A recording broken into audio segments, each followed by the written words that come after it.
This is the message recap for Sunday, July the 18th. We talked about a familiar story in the Old Testament to many of us, the story of David and Goliath. Now, most of the time when we study this story, we will talk about the faith of David. That David wasn't strong enough, he wasn't tall enough, he wasn't skilled enough, he wasn't enough to be able to defeat Goliath. And that is part of the story of faith, that when we don't have enough, faith in God is more than enough. But yesterday we took a little bit of a twist, a curve, and we talked about Goliath's perspective. That often the hardest moments of life to have faith is not when we are David, when we don't have enough of something. We really don't have any other choice but to trust God. It's when we are Goliath and we have more than enough.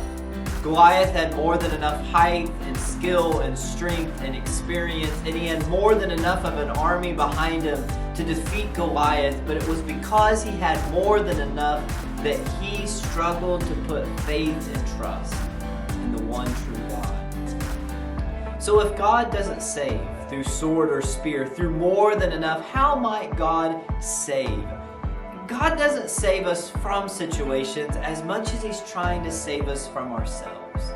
So God saves often from insignificant places, and He saves through insignificant people.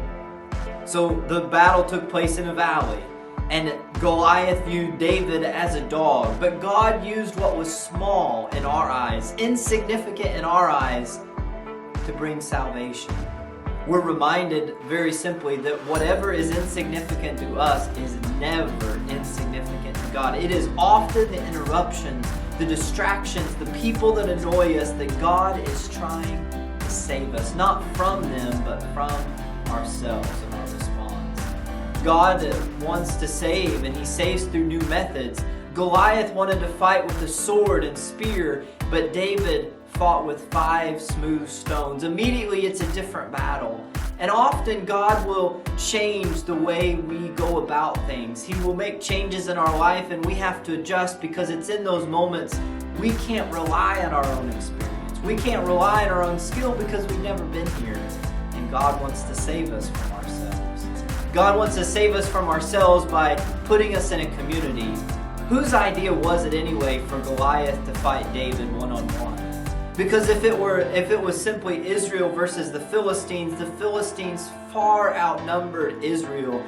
Goliath had an entire army behind him.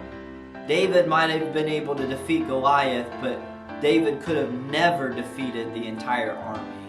Sometimes the way God wants to save us from ourselves is by putting us in a community of believers where it's not about us. It's about other people, where we have to open ourselves up and we really have to trust God and His people.